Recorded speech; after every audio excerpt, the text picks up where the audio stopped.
فرماید که المساجد بیوت الله و المؤمنون الله، مسجدها همه خانه‌های خدا هستند و پاک شوندگان مسجد مهمانان خدا هستند. هر کسی که مسجد را باز می‌دارد و به سوی مسجد می‌رود، قدم منزل به مسجد می‌کند و در مهمانسرای پروردگار مهمان پروردگار می‌شود، یقین بدانید که بهترین سنت رسول الله صلی الله علیه و سلم انجام می‌دهد. در روز قیامت بشارت مسجد روا و جناب رسول الله صلی الله علیه و سلم اعلام کرده. قال رسول الله صلی الله علیه و سلم بشر المشائین فی الظلم الی المساجد بنور الله یوم القیامه. بشارت است بر کسانی که صبحگاه و شامگاه به سوی مسجد بیایند.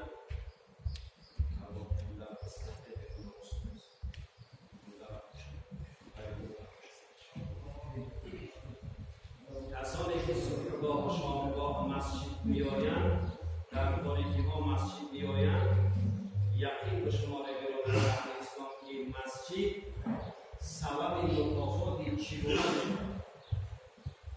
ما بین دست راست و دست چپشون نور می شود، روشنایی میکنه که اون روشنایی اونها را از صدمات‌های چاهای دوزخ نجات میده و به بهشت نعمت برساند.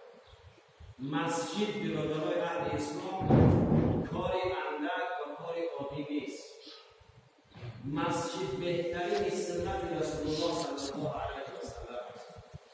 خداوند در قرآن حتی که انسان‌هایی که بر مسجد کمک می‌رسانند مسجد یاری می‌کنند، پروردگار در سوره توبه می‌فرماید انما یعمر مساجد الله من آمن بالله والیوم الاخر. و تحقیق عمارت کننده‌های مسجد ایمان به خدا و به روز قیامت دارند.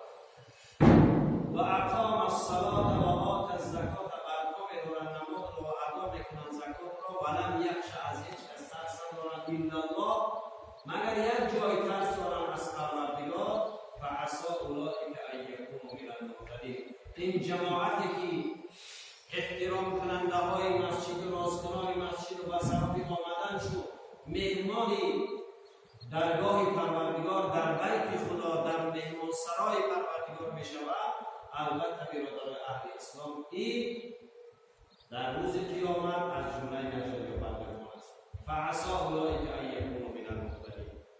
مسجد را لازمی شده که جناب رسول الله صلی الله علیه و سلم حتی که بر مسجد چیزناک خورده بر مسجد حاضر نشوید. حدیث مخصوص پیامبر صلی الله علیه و سلم کسی چیزناک خود بر مسجد حاضر نشود. برای چی؟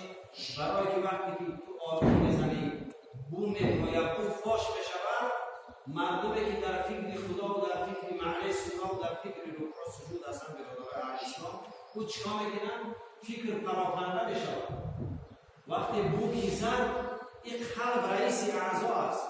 وقتی که بو بعد که قلب که قبول کرد دیگر فکرها را پراکنده میکنه.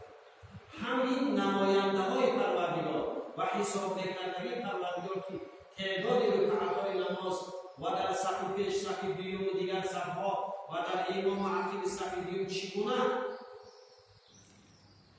نوشته می‌شود، اعمال ما و شما در ملائکه ها هستند.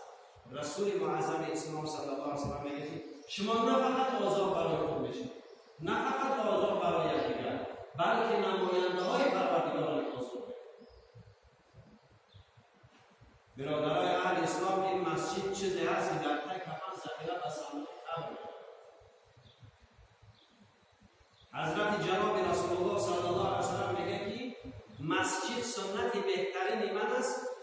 اختلاف مسجد هیچ کس نداره مگر دارن اختلاف مسجد ما. هر کسی که دوست نمی‌دارد مسجد آمدن، نمی‌خواهد در مسجد نماز بخواند، جناب رسول الله صلی الله علیه و سلم میگه که نشونه منافقی بر این زد است.